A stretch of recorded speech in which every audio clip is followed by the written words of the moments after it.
The United States entered World War II with an industrial machine ready to wage war on a global scale.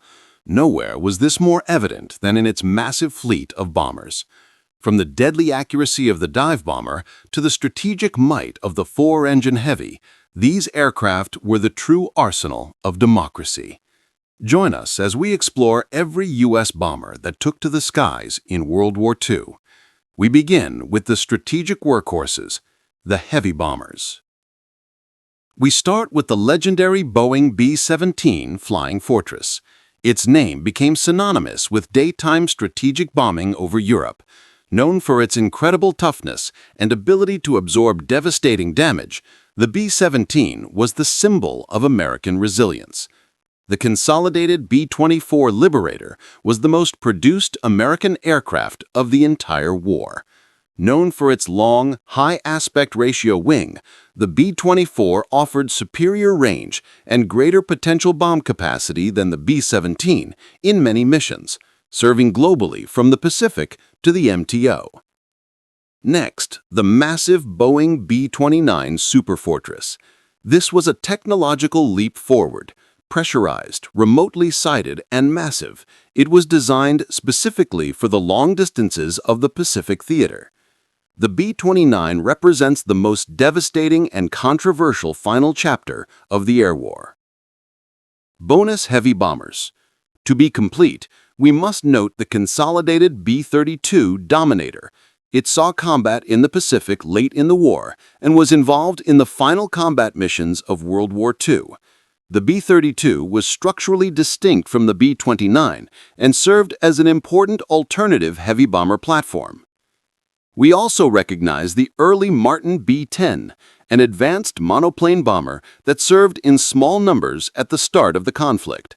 Its advanced design in the early 1930s marked a major transition for the USAAF. Medium and light bombers. The versatile North American B-25 Mitchell was used for everything from anti-shipping strikes to famous missions, including the Doolittle raid. The U.S. Marine Corps also utilized the B-25 extensively in the Pacific, designating it the PBJ Mitchell for anti-shipping and reconnaissance duties. The Martin B-26 Marauder earned the nickname the Widowmaker early in its career due to tricky landing characteristics, but by the end of the war, it had one of the lowest loss rates of any bomber and quickly became one of the most effective and survivable medium bombers in the European theater. The Douglas A-20 Havoc, known as the Boston by the British, was fast, rugged, and heavily used for close air support and low-level attack, serving extensively with the Soviet and British air forces. The Douglas A-26 Invader, a twin-engine light bomber introduced in the final year of the war. It was exceptionally fast and was designed to carry a massive bomb load for tactical support. We must also include the Douglas B-23 Dragon, an improved version of the B-18. Though quickly relegated to training and transport, it represents a crucial pre-war medium bomber evolution. The Douglas B-18 Bolo, an early war medium bomber derived from a civilian airliner design.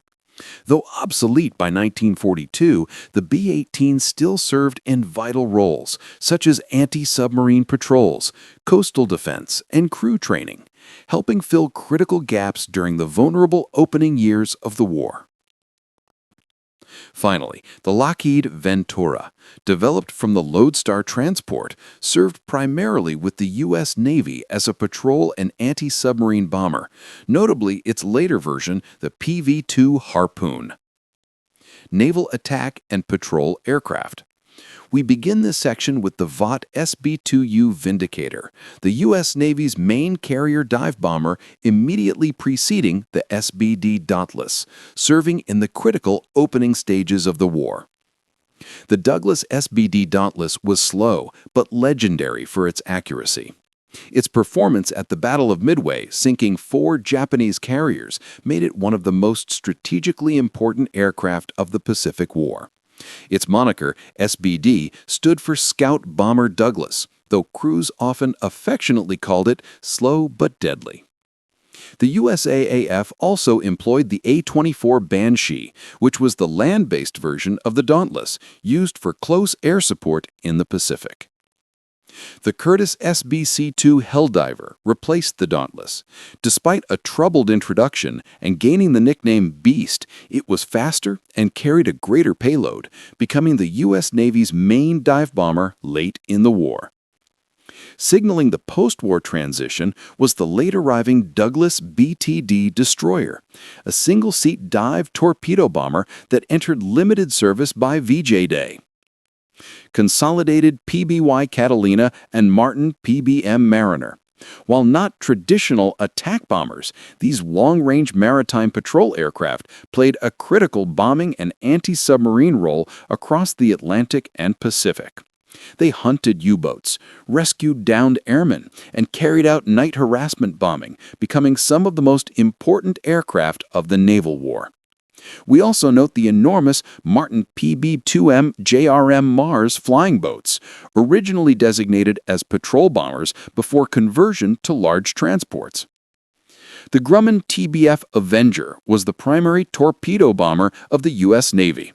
Famous for its heavy structure and large bomb bay, it was also used extensively for anti-submarine warfare and reconnaissance. Also important to mention is the earlier, though obsolete, Douglas TBD Devastator, which suffered devastating losses at Midway, but paved the way for the Avenger's success. From the simple, precise SBD Dauntless to the technological giant that was the B-29, the U.S. bomber fleet defined strategic power in World War II. These aircraft delivered the industrial might of the United States directly onto the enemy, securing victory on every front. Next time, join us as we shift from bombing runs to ground logistics, every U.S. transport and cargo aircraft used in World War II.